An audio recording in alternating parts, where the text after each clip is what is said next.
Les temps changent et les entreprises ne peuvent plus se contenter de viser uniquement le profit. Aujourd'hui, elles doivent répondre à un double défi, être rentables tout en assumant leurs responsabilités envers la société. Au Gabon, cette transformation prend un nom, la responsabilité sociétale des entreprises, ou RSE, et vous en avez déjà entendu parler. Mais que signifie réellement ce concept dans notre contexte ? Est-ce un simple effet de mode ou un véritable levier pour bâtir un avenir durable ? Entre attentes citoyennes, obligations environnementales et enjeux économiques, la RSE s'impose comme une nécessité stratégique. Pour en parler, j'ai le plaisir d'accueillir Afanedou Twindo, président du Réseau gabonais pour le développement durable et expert reconnu en RSE. Ensemble, nous allons décrypter les défis, les opportunités et l'impact réel de la RSE sur les entreprises et la société gabonaise. Bienvenue dans Conversation avec, le podcast où nous explorons les idées, les parcours et les engagements qui façonnent notre société. Vous pouvez écouter ce podcast sur Deezer, Spotify, Apple Podcast et bien sûr le retrouver sur Urban FM 104.5, la station urbaine. Installez-vous confortablement, la conversation avec M. Afanedou Twindo commence maintenant. Monsieur Twindo, dans un pays où les défis environnementaux et surtout sociaux sont de plus en plus importants, comment est-ce que vous définiriez la RSE ? Alors, merci déjà de me recevoir dans votre podcast, c'est ça ? C'est ça, podcast. Permettez-moi. Alors, la RSE, c'est la responsabilité sociétale des entreprises. Et moi, j'ai pour habitude de dire qu'il ne faudrait pas que nous prenions justement des concepts et que nous les définissions comme, en fait, de façon générale. Il faudrait qu'on essaie de contextualiser les choses pour mieux comprendre la RSE. En termes généraux, on dit que c'est l'intégration des préoccupations extra-financières, c'est-à-dire que l'entreprise, la mission de l'entreprise première, c'est bien sûr la recherche de l'argent. Exactement. Dès lors qu'on va intégrer les préoccupations qui vont hors contexte de profit, à partir de cet instant, on parle de RSE. Mais quelles sont ces préoccupations précisément ? Il s'agit des préoccupations sociétales, sociétales qui relèvent justement de la société où on va intégrer l'homme qui vit dans cette société et qui vit donc autour de quelque chose. C'est-à-dire qu'il y a un ensemble d'éléments qui entourent l'homme, qu'on va appeler l'environnement. Donc, il s'agit d'intégrer les préoccupations environnementales et les préoccupations de l'homme qui vit dans cet environnement dans le cadre de l'entreprise, sinon l'activité de l'entreprise, de telle sorte qu'il y ait un véritable dynamisme et un changement d'ordre social en termes généraux. Qu'il y ait un changement d'ordre social en termes généraux, donc on comprend que l'impact de la RSE va définitivement agir sur les conditions de vie, la vie en général en fait des personnes qui travaillent dans l'entreprise. Il faut surtout comprendre, quand on parle de RSE, le terme RSE relève justement de la durabilité. Ça vient du développement durable. Et quand on parle de développement durable, il y a 3 principaux piliers, c'est-à-dire le social, l'économie et l'environnement. Mais en fait, le développement durable, un concept onusien, va mettre en place 17 objectifs qui touchent tous les éléments de la vie. Les ODD ? Les ODD. Vous allez y retrouver justement la lutte contre la pauvreté, la lutte contre la faim, la lutte pour la santé et ainsi de suite. Donc, c'est en fait tous les domaines de la vie. Mais comment l'entreprise va intégrer justement tous ces domaines de la vie dans le cadre de son activité ? C'est à partir de là qu'on voit ce qu'on appelle la RSE. Ce qui fait donc de la RSE un concept extrêmement crucial. Exactement. Si c'est aussi crucial dans ce cas, comment est-ce qu'on explique qu'aujourd'hui dans notre pays, comme je le disais en introduction, dans un pays où les défis sociétaux et les défis environnementaux sont aussi criards, comment est-ce qu'on peut expliquer aujourd'hui que lors du dernier forum de la RSE qui s'est déroulé dans notre pays en 2024, on précisait qu'au Gabon, il n'y a que 16% des entreprises qui réalisent véritablement leurs responsabilités sociétales. Comment est-ce qu'on peut expliquer cela, si c'est aussi important que ça, si c'est aussi nécessaire que ça dans notre contexte ? Vous savez, la question d'importance relève de la compréhension qu'on fait justement du concept. Est-ce qu'on a réellement compris les enjeux de la RSE ? Si on a compris, c'est à partir de là qu'on va voir que, vu que c'est important, on peut le faire. La deuxième chose, est-ce qu'on va le faire juste parce que c'est important alors qu'on a notre mission ? Et là, on va se poser la question, oui, on peut le faire tout en gagnant de l'argent. Et c'est ça le concept de développement durable. C'est-à-dire, on va rechercher à maximiser notre profit tout en intégrant des éléments environnementaux et sociaux. Donc, la question des 16% relève aussi un peu de la recherche. C'est le CIRGED, je pense. C'est le Centre international de recherche en économie et en gestion de développement qui a fait une étude en 2022 et qui a dit que au Gabon, c'est précisément 16,3% de participation en matière RSE. Mais en fait, ce n'est pas la RSE en termes généraux, ce n'est qu'un aspect parmi tant d'autres. Il y a 7 principes dans la RSE, il y a 7 questions centrales. Sur ces 7 principes de la RSE, il y a le principe de redevabilité qui dit que lorsqu'une entreprise est installée quelque part, par exemple, elle a le droit de pouvoir contribuer au développement de cette localité. Et les 16% représentent justement la participation de ces entreprises dans le cadre du développement des différentes localités où sont installées ces entreprises. Mais ce n'est pas de la RSE dans sa totalité. Dans sa globalité, exactement. Donc, pour moi, je ne peux même pas dire que 16% des entreprises gabonaises sont impliquées ou ont réellement une démarche pleine ou une politique pleine de RSE. Vous l'avez dit, il faut d'abord, premièrement, comprendre ce que c'est que la RSE. Ensuite, il faut prendre la RSE dans sa globalité qui intègre les 7, on va dire, les 7 branches, les 7 questions centrales de la RSE. Alors aujourd'hui, comment est-ce qu'on pourrait identifier une véritable politique RSE lorsque on a souvent l'impression qu'elles se confondent avec des politiques marketing? On voit beaucoup d'entreprises faire du sponsoring et des dons. C'est quoi réellement avoir une véritable politique RSE? Ça aussi, il y a souvent une grande confusion. Je lis beaucoup les articles sur la RSE au Gabon. Je lis beaucoup également les rapports d'activité, de RSE et de développement durable des entreprises. Et le premier constat, c'est justement qu'il y a une grande confusion entre démarche et politique RSE. En termes généraux, très rapidement, la politique RSE, en fait, ce sont les grandes lignes qu'une entreprise va mettre en place pour pouvoir justement aller dans le sens de la contribution des questions liées au développement durable.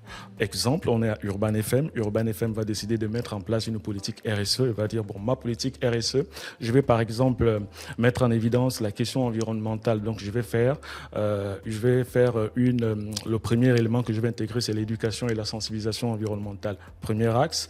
Deuxième axe, je vais intégrer la question sociale. Et rappelez-vous, depuis le début de la définition, je vous ai dit, c'est l'intégration des éléments d'ordre sociaux et environnementaux en dehors de votre chiffre d'affaires que vous cherchez. Donc, environnement, vous avez déjà trouvé un axe. Sur le plan social, vous dites, on va accompagner toutes les organisations qui auront un intérêt important ou qui auront des activités ayant un impact social important. Ça, c'est le deuxième axe. Une plateforme de communication chez nous, par exemple. Voilà.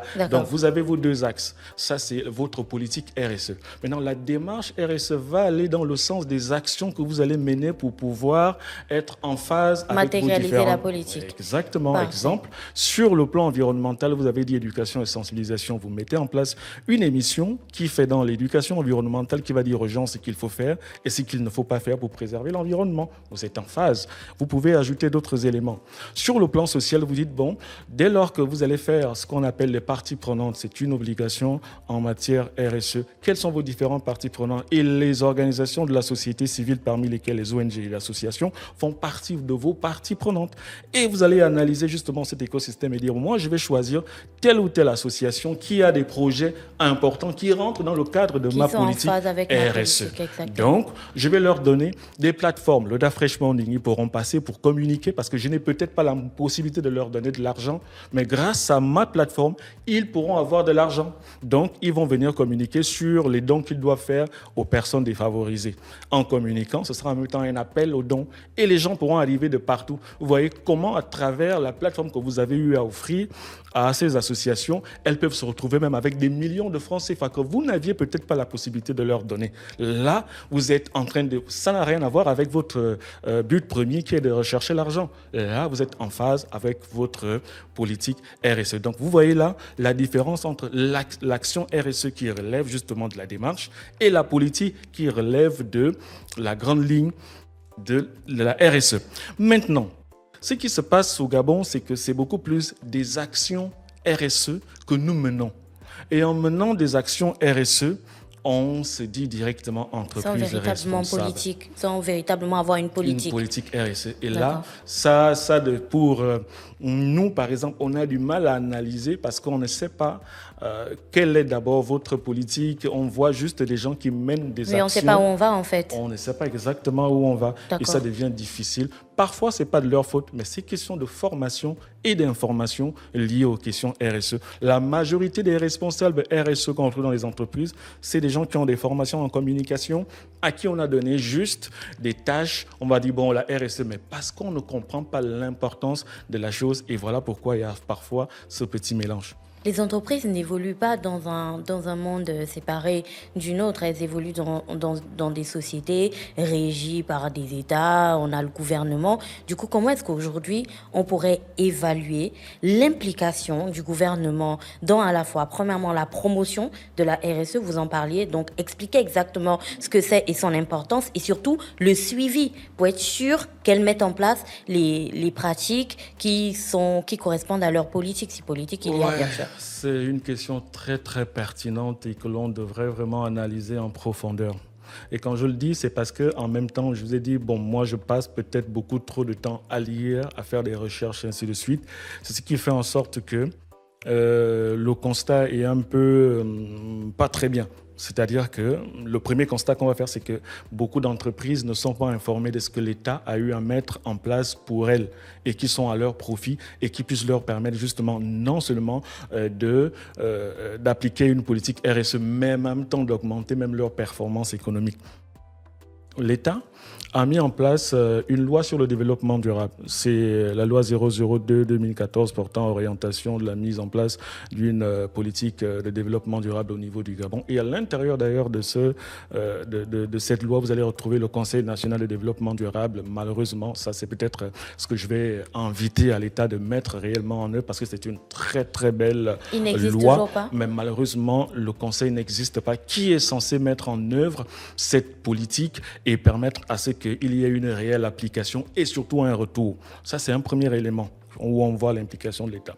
Le deuxième élément, c'est la loi sur le mécénat et le parrainage au Gabon, qui est une très belle loi également pour les entreprises.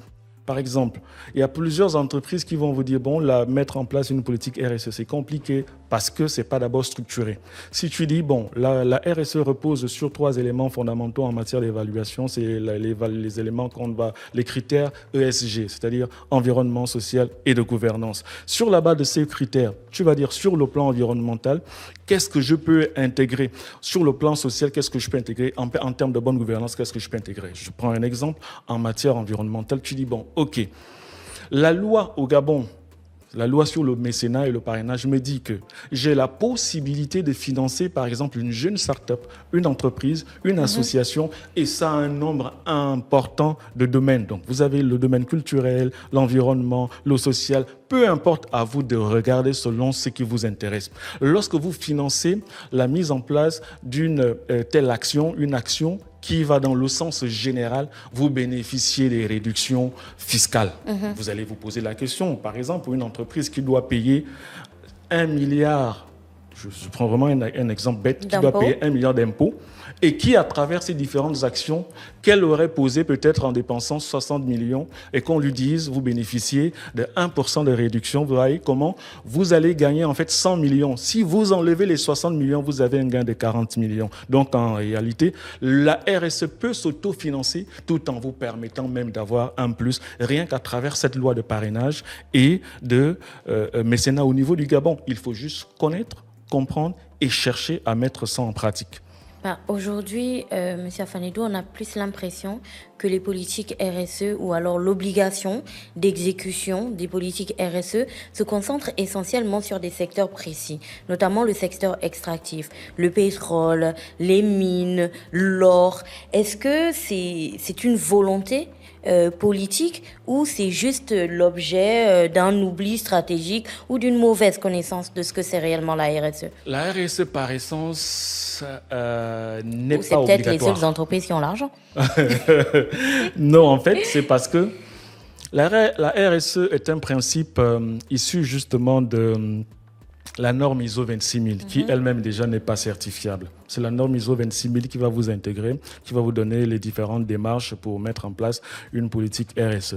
Et la norme n'étant pas certifiable, en même temps, on va vous dire justement que la RSE n'est pas une obligation. Dans aucun pays, la RSE est une obligation. Et d'ailleurs, dans sa définition, on doit intégrer le côté volontaire. Donc, c'est l'intégration volontaire des préoccupations sociales et environnementales dans le cadre de son activité. Sauf que là, on voit maintenant l'importance, une fois de plus, de l'État. C'est-à-dire que lorsque l'État va, par exemple, dire pour bénéficier d'un marché public, vous devriez intégrer les critères avoir ESG. Une politique RSE claire, par exemple, voilà. Bien détaillée et exécutée. Et là, vous allez vous dire, OK, donc je dois avoir une politique RSE pour que je puisse postuler. Mais après, il faut aussi qu'il y ait une véritable évaluation bien précise. Donc, si toutes les entreprises qui vont vouloir avoir des marchés publics se conforment à la RSE en intégrant toujours, mettons ça en tête, les préoccupations sociales et environnementales qui sont issues réellement des conversations que vous avez eues avec vos différentes parties prenantes.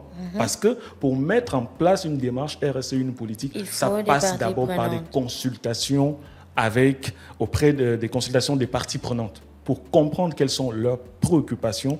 Et ensuite, vous regardez, les parties prenantes, ce n'est pas que l'externe, il y a l'externe. Et vous allez faire ce qu'on appelle en RSE la matrice de matérialité, qui vous permet justement de pouvoir classifier les priorités des axes à mettre en place pour vos différentes actions RSE. Donc, si vous avez déjà cette procédure qui est claire et que vous postulez, parce que c'est sur la base de ça que l'État va regarder qui fait quoi réellement et vous bénéficiez. Dès que vous bénéficiez, qu'est-ce qui va se passer? Vous êtes obligé de respecter ce que vous avez dit. Donc, il y a des préoccupations sociales. Vous avez dans votre politique RSE que vous allez financer, par exemple, des associations qui aident des veuves et des orphelins. Vous êtes obligé de le faire. Et c'est ce qui me donne un peu la difficulté d'analyser aussi les rapports RSE au Gabon. Il y a certains critères qu'on n'intègre pas.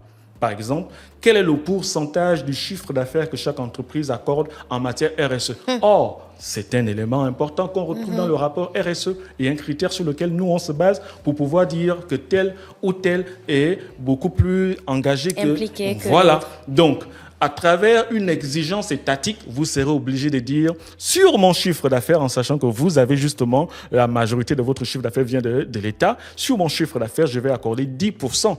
Ça représente tant pour des activités liées au développement, à l'accompagnement. Et lorsque vous le faites, vous aidez l'État en fait. Donc l'État, à travers cette politique, c'est vraiment, ça revient pour lui, va permettre à ce que certaines populations bénéficient des dons, certaines populations amélioration de leurs conditions de vie. Exactement. Donc, à partir de là, ça devient déjà très intéressant. Maintenant, si on revient, ça c'était vraiment pour essayer de détailler certains aspects et pourquoi ce n'était pas une obligation, juste pour voir dans quelle mesure on peut rendre cela obligatoire. Mais par contre, il y a certains éléments qui sont obligatoires, mais malheureusement qu'on retrouve dans la RSE. C'est ce principe de redevabilité. C'est-à-dire qu'une entreprise qui est dans le domaine des mines, domaine du pétrole et autres, va forcément avoir un effet négatif sur l'environnement. En économie, on parle en termes d'externalités, les externalités négatives.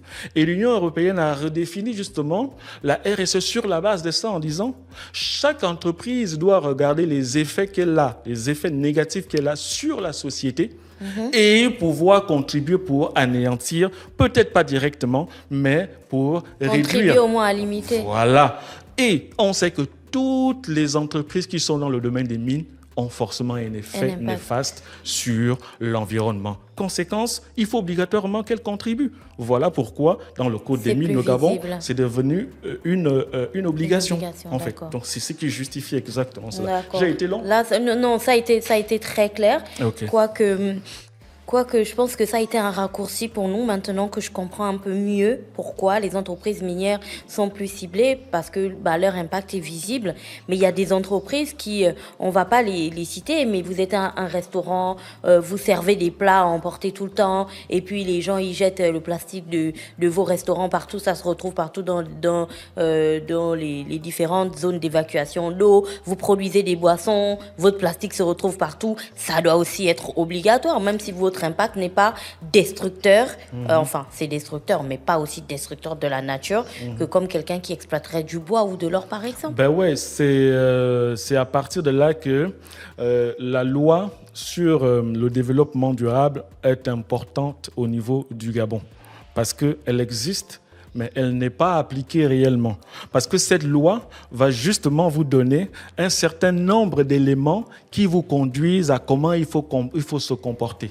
On reste toujours, faut pas qu'on se perde, on reste toujours focus sur ce qui caractérise la RSE. Ces 3 éléments fondamentaux, ce sont les piliers du développement durable, à savoir l'économie, l'environnement et le social. Donc, il ne faudrait pas que dans votre recherche de profit, vous puissiez détruire l'environnement ou que ceux qui vivent dans cet environnement soient impactés négativement par la recherche de votre activité, de la recherche de votre profit.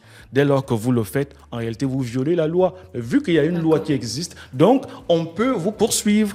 Donc, le problème avec cette loi, c'est au niveau de l'évaluation, le contrôle, le suivi. Simplement, pourquoi? Parce qu'il n'y a pas le Conseil national de développement durable qui est en place et qui fonctionne selon les secteurs parce qu'il doit être intégré dans tous les ministères du Gabon et avoir un suivi réel par rapport à toutes les entreprises qui sont liées à chacun des ministères. Monsieur Afanedou, question un peu simpliste. On l'a expliqué, la RSE à la fin de la journée, en fait, c'est bénéfique pour l'État parce que les entreprises vont, d'une certaine manière, résoudre des préoccupations des populations. Donc, ça va être intéressant. C'est bénéfique pour les entreprises parce qu'en tant que citoyen, je profite un petit peu, je bénéficie de l'action d'une entreprise qui soit implantée dans mon pays, qui produit je sais pas, du bois, de l'or, peu importe, des boissons et tout. Et lorsqu'elle redonne, ça permet d'avoir des écoles, des aires de jeu et ce genre de choses. Mais en quoi? On a parlé des impôts, je sais. On peut bénéficier d'une exonération. Mais en quoi est-ce que la RSE peut participer à l'amélioration des performances d'une entreprise? En quoi? Pourquoi est-ce qu'elle ferait ça? Et là, vous l'avez dit, c'est pas obligatoire. Mais pourquoi est-ce qu'elle le ferait? Voilà, raison de plus. C'est parce qu'elle va justement permettre à ce que l'entreprise soit beaucoup plus performante que l'entreprise. Elle est obligée de le faire. Comment? On revient toujours à nos volets. On a le volet économique, le volet social et le volet environnemental. On prend le volet social. Et je vous ai dit que le volet social, on voyait 2 aspects, l'aspect externe et l'aspect interne. Donc, les parties prenantes là, on a les employés. On va commencer par eux. Généralement, et voilà pourquoi j'ai souvent du mal à répondre à la question de savoir quelles sont, peut-être vous avez cette question, quelles sont les entreprises qui sont le plus engagées. Il y a toujours pas. La question. il y a un problème de critères. Donc, quand on évalue une entreprise, l'audit, pour faire l'audit d'une entreprise, ce n'est pas par des simples questions, non. L'audit pour une labellisation, par exemple, ou si vous voulez une normalisation, on est obligé d'aller sur le terrain. Et quand on va sur le terrain, on prend les critères ESG bien précis. Donc, on aura par exemple... Qu'est-ce que vous entendez par ESG? C'est environnement, social et de gouvernance. Ah, d'accord. OK. Donc, la gouvernance, on voit quelle est la politique de l'entreprise, quel est l'ensemble des règles que l'on peut trouver dans cette entreprise. Est-ce que c'est des règles qui sont en phase avec la déontologie? Est-ce qu'il y a ces règles qui sont en phase avec les règles mises en place par l'État? Ainsi de suite. Là, on regarde tous ces éléments. Est-ce que vous êtes conforme? Sur le plan environnemental, il y a le code de l'environnement. Il y a la loi sur le développement durable qui dit ça, qui dit ça, qui dit ça. Est-ce que vous êtes en phase avec cette loi? OK, mais pour vérifier si vous êtes en phase, il faut aller sur le terrain. On regarde d'abord vos rapports. Qu'est-ce que vous avez fait? OK, vous avez fait ça où? Il faut aller discuter avec les parties prenantes. Quels sont vos clients? Quels sont les gens qui sont à l'intérieur? Quels sont les ONG qui travaillent avec vous? Ainsi de suite. C'est sur la base de tout ce rapport que l'on peut maintenant vous évaluer et vous dire que oui, vous êtes un bon exemple ou pas. Donc, quand on va arriver au niveau de l'entreprise, je vais discuter par exemple avec les employés. En discutant avec les employés, vous voulez que votre entreprise soit performante, mais vous ne mettez pas les conditions idéales que les jeunes ou les employés doivent avoir. Comment elle va être performante? Or, la RSE vous amène par exemple à mettre, c'est une obligation, les employés dans des conditions idéales. Donc, c'est que les entreprises qui font l'arbre de Noël chaque année, là, c'est de la RSE? Ça, c'est une action RSE, par exemple, mais c'est pas ça le plus important. Le plus important, c'est par exemple, est-ce qu'il n'y a pas de harcèlement dans votre établissement? Sexuel, Parce que, oui. exemplement, il y a plusieurs types de harcèlement. Et ces éléments peuvent Le baisser. harcèlement sexuel est très commun au Gabon dans les entreprises. Hein. Ok. Il faut qu'on fasse un podcast dessus. Je vais trouver quelqu'un pour Et ça. vous voyez déjà que ça, c'est un élément qui peut réduire la productivité des travailleurs. Ça, c'est un élément. La femme, elle est peut-être elle est stressée, elle ne va plus bien tracer, elle va plus bien travailler. Ça, c'est un élément. Est-ce que la personne travaille par contrainte, par obligation ou parce qu'elle n'a pas de choix, par exemple? Les menaces aussi dans les entreprises, les pressions Ça, c'est un autre élément. psychologiques. Ces pressions font en sorte que quelqu'un ne va pas se donner au maximum. Mais par contre, si c'est ce que la RSE va venir vous donner, faites en sorte que les gens soient épanouis. Il faut discuter avec toutes vos parties prenantes, discuter avec vos travailleurs. Est-ce qu'il y a des préoccupations? Il faudrait qu'ils se sentent libres, ils ne doivent pas se sentir oppressés. Ils doivent se sentir libres de dire tout ce qu'ils veulent comme ils veulent, dans le strict respect bien évidemment. Et à partir de là, vous prenez des mesures qui vont vous permettre de mieux leur permettre de s'épanouir en travaillant. Mais laissez-moi vous dire qu'un travailleur qui travaille en s'épanouissant, bien sûr, c'est quelqu'un qui va aller au-delà même. Productif. Et automatiquement, on voit une productivité qui augmente. Et la somme des productivités est égale à la production. Donc, automatiquement, on voit une production qui augmente. Donc, si vous êtes une entreprise qui produit du pain et que chaque individu produisait, par exemple, 5 pains sans intégration de la RSE, rassurez-vous, avec intégration de la RSE, il peut aller même à 10 pains chacun. S'ils sont 10, ils produisaient peut-être 100 au départ, mais imaginez le nombre qu'ils vont produire. Et en termes de chiffre d'affaires, ça augmente. Vous voyez comment la RSE peut augmenter la performance. Ça, ce n'est qu'un aspect parmi tant d'autres. Il y en a assez. Donc, il faut prendre en compte l'aspect humain et c'est aussi cet aspect humain que la RSE prend en compte. Si, alors, les choses sont aussi claires et les choses sont aussi simples, je mets ça en griffe, on a la loi. Vous l'avez dit, la loi numéro 002. 002-2014. D'accord, on a la loi numéro 002/2014.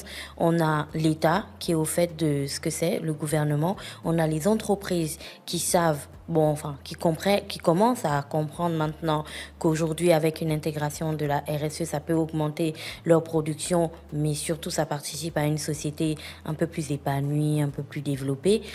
Quels sont alors les facteurs qui font qu'au Gabon, lorsqu'on regarde l'application de la RSE, on a l'impression que premièrement, ça ne fonctionne pas.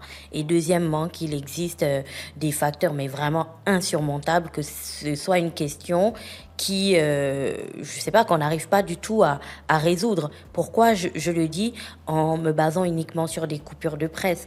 Vous n'avez qu'à aller sur Google aujourd'hui et vous écrivez RSE. Les noms des entreprises qui ressortiront sont les mêmes.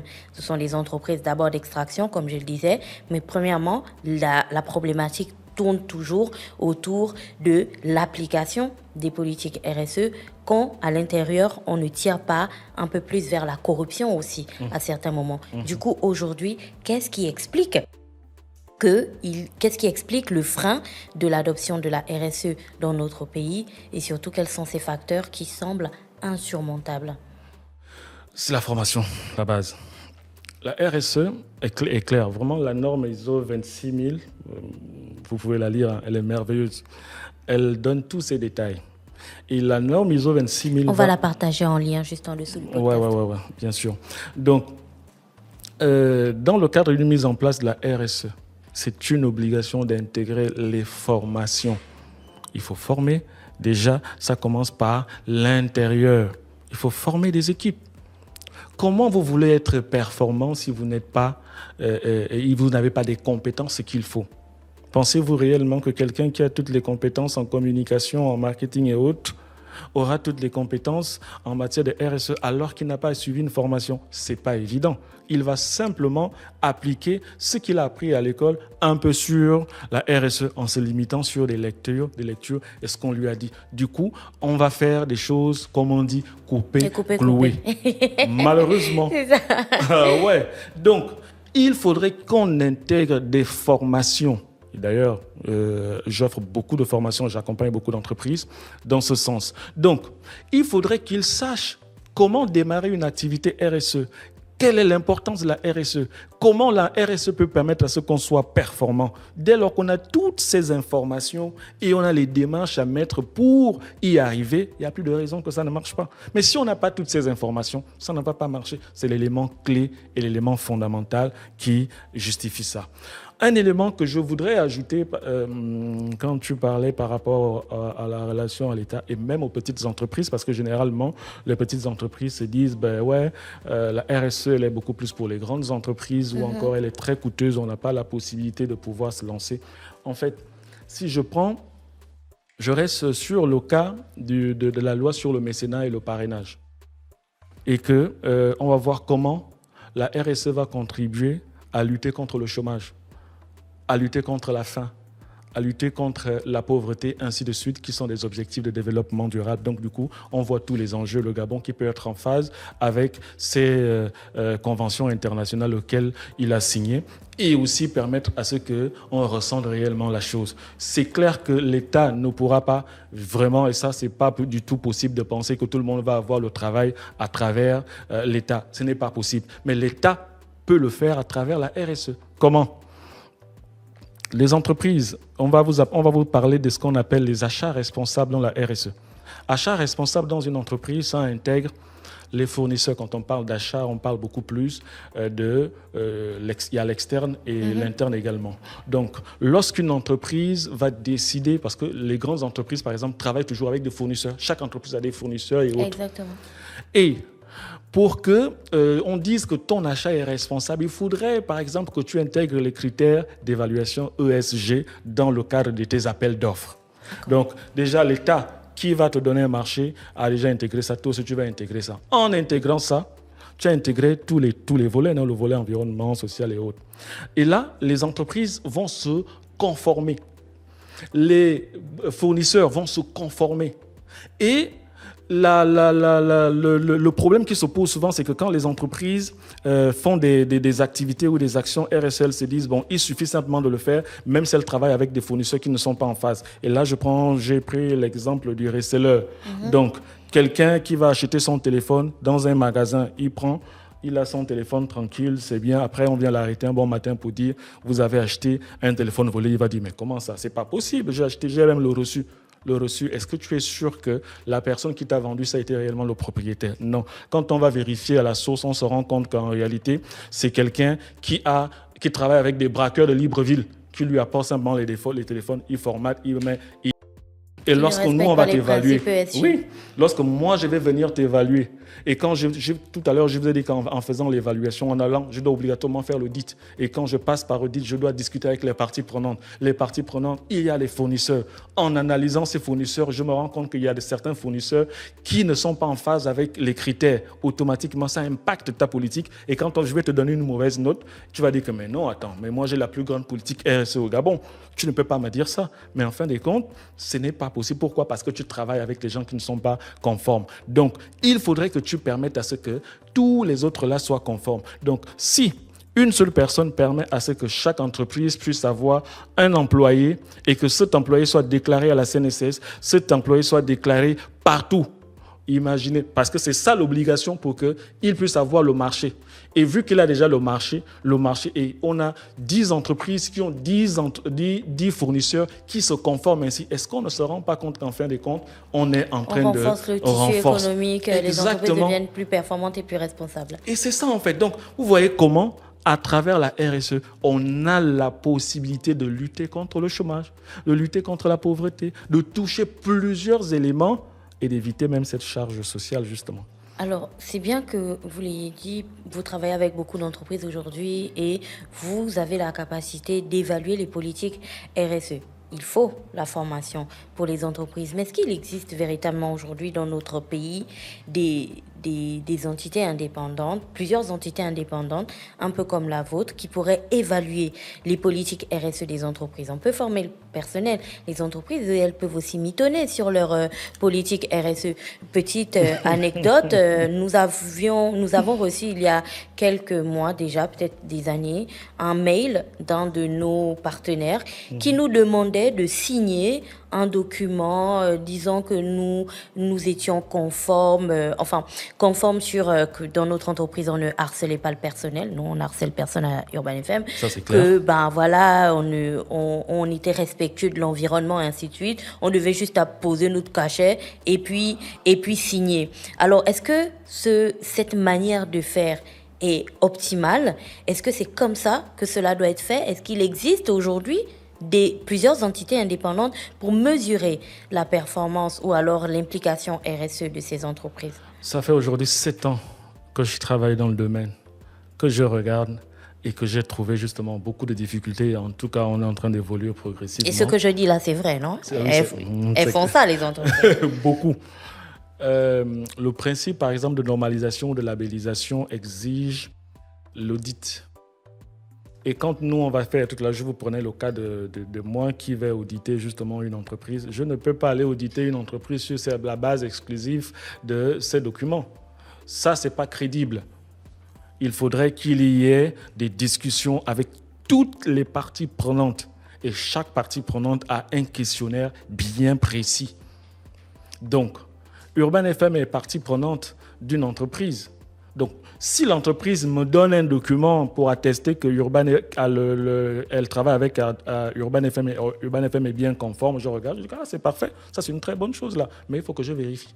Je dois arriver à Urban FM. Il est à moi de poser, je sais les questions que je vais vous poser qui vont me permettre de confirmer votre document ou pas. Il faut maintenant que je fasse ce travail. C'est après ce travail que je vais dire que oui, Urban FM est conforme et oui, effectivement. Et lorsque je constate, c'est à partir de cet instant que les consultances externes sont importantes. Donc, il ne faut pas que les entreprises restent se fient exclusivement sur les papiers. Les entreprises doivent toujours travailler avec des cabinets qui sont experts dans le domaine, qui vont justement évaluer, regarder et confirmer tout ce que les parties prenantes disent pour crédibiliser justement leur rapport RSE. Donc, en réalité, si on revient à ta préoccupation, justement, ce que tu as dit est vrai. Mais malheureusement, il n'y a pas de structure. Il n'y a pas, quand je dis il n'y a pas, il y a quelques-unes qui sont en train d'arriver. Et c'est même la raison pour laquelle j'ai décidé de mettre en place un label, le label Entreprise Durable 241, qui est en validation actuellement. Donc, je dois faire valider ça aux Nations Unies et autres. Et on fera le lancement officiel en juin. On va inviter toutes les entreprises. Ce sera un label avec un référentiel. Le référentiel, en fait, c'est le cahier de charges qui vous montre ce qu'il faut faire, comment il faut le faire et le modèle d'évaluation. Donc, rien qu'à travers le site Internet, vous avez déjà la possibilité de vous conformer et ensuite, vous allez maintenant candidater pour pouvoir être certifié entreprise responsable 241. Et pour être certifié, il faudrait maintenant que nous, on fasse ce travail sur le terrain pour confirmer que vous êtes bel et bien une entreprise responsable du Gabon. Alors, au vu quand même de tout ce qu'on vient de se dire, les malfaçons, les retards, la mauvaise compréhension de ce que c'est la RSE, question que je vous pose à vous directement sans essayer de se projeter. Juste à vous, honnêtement. Reste concentré sur moi. Juste à vous, honnêtement, en toute sincérité. Est-ce que vous pensez que la RSE a le potentiel d'être un véritable outil de développement pour le Gabon, ou vous avez plutôt peur que la RSE dans le futur ne devienne plus qu'un concept théorique comme on en a connu plusieurs dans le pays qui feraient l'objet, vous savez, de forums, d'assises et compagnie, sans véritable impact dans la vie des Gabonais? En toute honnêteté, je dis jusqu'à présent, si c'est considéré comme étant une théorie simple, c'est simplement parce que les gens n'ont pas encore réellement compris la profondeur, l'importance et la mise en place d'une véritable politique et d'une véritable démarche RSE. Mais si on se tient juste même sur la base de la loi sur le mécénat, sur la base de la loi sur le développement durable au Gabon, en toute honnêteté, on va exploser parce qu'on a beaucoup de potentiel. Pourquoi? On va regarder, il ne faut pas oublier le Gabon, par exemple, sur le plan environnemental. On va relever que le Gabon appartient par rapport à sa forêt, la forêt du bassin du Congo, et le Gabon est couvert à plus de 80%. Donc, une couverture de 88% précise de forestière est quelque chose d'important. Maintenant, si les choses, parce que là où on voit l'enjeu, les choses restent telles qu'elles sont, toutes les entreprises forestières vont toujours exploiter comme elles veulent. Et en fin de compte, dans 100 ans, on n'aura plus de forêt. En fin de compte, dans 100 ans, nous, les gens qui seront là n'auront pas la possibilité d'exploiter aussi la forêt. Donc, il faut une exploitation durable. L'arbre que tu vas planter aujourd'hui, ce n'est pas pour toi demain, encore moins pour tes enfants. Dans 100 ans, c'est l'arbre qui aura 100 ans, en fait. Donc, on est en train de préparer la forêt de 100 ans. Voilà pourquoi, en développement durable, on va donner la définition de, en fait, c'est la consommation que tu vas faire aujourd'hui qui ne doit pas compromettre les générations futures de pouvoir également en avoir. Donc, il ne faudrait pas que toi, en consommant aujourd'hui, il ne faudrait pas que toi, en exploitant aujourd'hui, que tu ne penses qu'à toi. Pense aussi aux générations qui vont arriver demain, qui auront envie de faire comme toi, parce qu'elles aussi, elles doivent se développer, elles doivent manger, elles doivent subvenir à leurs besoins. Donc, il faudrait qu'elles trouvent une forêt. Si tu as tout coupé, coupe et plante. Et là, tu es dans une démarche de durabilité, tu penses aux autres. Agina, il faut penser aux autres. Étant donné qu'on a fait un peu le tour et qu'on a compris ce que c'est que le concept, on a compris ce qu'il faut faire, on a compris quelles sont les parties prenantes et ainsi de suite. Aujourd'hui, si on vous demandait à vous, Monsieur Twindo Afanedou, quels sont les secteurs d'activité, je pense que vous vous attendiez à cette question, quels sont les secteurs d'activité ou quelles sont les entreprises au Gabon qui montrent le bon exemple, qu'est-ce que vous diriez? On a hâte de savoir. Oui, et c'est ce que j'étais en train de dire. Pour le dire, il faut passer en premier lieu par les rapports. Et le petit tour d'analyse des rapports que j'ai eu à faire m'a vraiment laissé dans ma faim parce que je n'avais pas des éléments me permettant de pouvoir dire que telle ou telle entreprise se démarque de telle. Simplement parce que c'est beaucoup plus des rapports d'activité ou d'action RSE.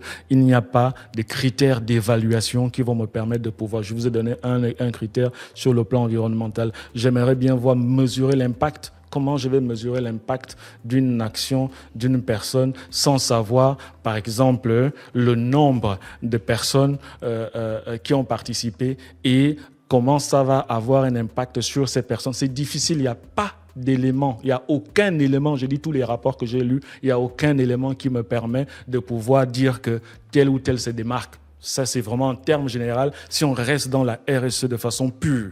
Ça, c'est clair. Mais par contre, si on parle en termes d'action RSE, il y a plusieurs entreprises qui essayent de multiplier des activités tous les jours. Il y a Sobraga qui a un très beau rapport. D'ailleurs, vous regardez, leur rapport est vraiment super bien. Et au fur et à mesure, ça s'améliore. Il faut rappeler quelque chose. Ce n'est pas parce que vous n'êtes pas bon élève que vous êtes mauvais. Ça, il faudrait vraiment le comprendre. C'est-à-dire... On nous a toujours appris, si vous n'êtes pas un bon élève, vous êtes mauvais. Si vous n'êtes pas admis, vous êtes échoué. Oui, non. Ce n'est pas parce que, exemple, ce n'est pas parce que vous avez 10 au bac que l'autre a 15 au bac que vous n'avez pas le bac. Vous avez le bac, non. C'est juste la moyenne. C'est une façon de vous dire, en matière de labellisation ou de normalisation, il ne s'agit pas de vous dire qu'il faudrait que tu puisses, il n'y a même pas de compensation dans ce niveau, non. Il faudrait que chacun essaye d'améliorer là où ça ne va pas. Donc, si tu as commencé sur le plan social à poser des actions, ok, on va t'amener également à poser des actions sur le plan environnemental. On va t'amener des actions à gérer ta gouvernance. C'est un processus évolutif et au fur et à mesure, au fur et à mesure, on s'améliore, ça change, ça bouge tout le temps. Donc, il ne faudrait pas que vous disiez, non, comme je ne fais pas assez, je ne peux pas produire un rapport, sinon on va me critiquer. Bien au contraire, les vrais experts ne peuvent pas critiquer un rapport RSE qui s'améliore. Et d'ailleurs, dans le rapport RSE, ce qui va permettre à ce qu'on ne puisse pas critiquer, c'est le fait que tu dises, voici, c'est ça qu'il faut faire, voici ce que j'ai fait l'année dernière. Voici ce que j'ai fait aujourd'hui, voici mes améliorations. Et voici ce que je compte faire demain.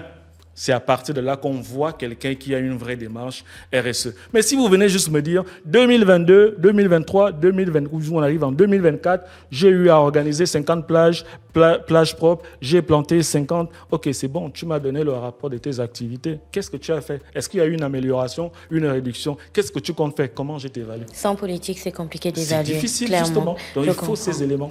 Monsieur Afanedou, la discussion est tellement passionnante et on me rappelle que le temps passe. Je vais vous poser donc les deux dernières questions. Aujourd'hui, donc, on a parlé des entreprises qui sont totalement impliquées dans la RSE. On a parlé de l'État, mais il y a un point qu'on a vraiment mis en avant, celui de l'information d'abord et de la formation. Aujourd'hui, j'ai envie de vous demander comment est-ce que des PME comme nous, des ONG ou encore les médias pourrait participer à amplifier l'exécution de la RSE dans notre pays, si on vous le demandait? Alors, vous allez commencer par vous regarder, parce que ça ne sert à rien si je viens seulement critiquer et que je ne propose pas des solutions. Tout à l'heure, je vous ai dit, j'ai regardé l'écosystème, j'ai trouvé trop de limites, je fais des propositions et je discute et je travaille avec beaucoup d'entreprises. Après analyse de leur rapport, je leur envoie plutôt que d'aller publier, on discute et j'essaie de les accompagner pour s'améliorer. Donc, en mettant par exemple ce référentiel, ce label, ça va déjà vous permettre, vous, parce que c'est un label vraiment qui concerne toutes les entreprises, peu importe, et sur la base de ce chemin, vous avez la possibilité de vous conformer. Autre chose, en matière de formation, vous avez la possibilité de faire appel à l'ONG RGEDD, donc que je dirige, et on a vraiment toutes les compétences pour accompagner toutes les entreprises, peu importe le domaine dans lequel vous êtes, pour vous permettre de démarrer une démarche RSE, une politique RSE, peu importe la dimension, peu importe le domaine, tout le monde a la possibilité de pouvoir en démarrer et de pouvoir en tirer profit. Merci, Monsieur Afanidou. La responsabilité sociétale des entreprises n'est pas seulement une obligation morale ou une stratégie d'image.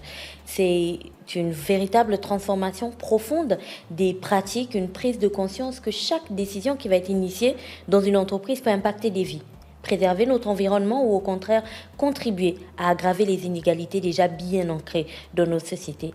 Comme l'a brillamment expliqué notre invité, M. Afanidou Twindo, la RSE au Gabon n'est pas qu'un idéal à atteindre, mais c'est un chemin que nous devons tracer ensemble, que l'on soit une entreprise, un citoyen, que l'on fasse partie des pouvoirs publics ou que l'on soit de la société civile.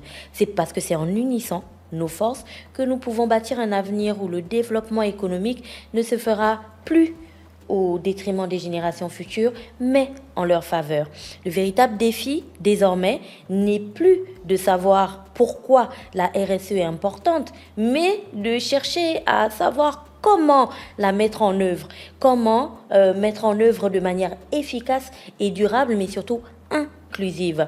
Car les entreprises qui sauront intégrer ces principes ne seront pas seulement les leaders économiques de demain, mais aussi les pionniers qui apporteront le changement social. Donc un grand merci à toute l'équipe technique, sans qui cette émission n'aurait pas été possible. Merci à Serge Kofi et à Da Freshman à la réalisation et à la supervision générale. Merci à Fallon Ndambo et à Ivanov Alonda pour leur travail essentiel en coulisses. Vous pouvez retrouver Conversation avec sur YouTube, Spotify, Deezer, Apple Podcast et bien entendu sur Urban FM 104.5, la station urbaine. Souvenez-vous, chaque idée, chaque action peut être le point de départ d'un changement durable. Je vous retrouve la semaine prochaine avec un invité tout aussi passionnant. Au revoir.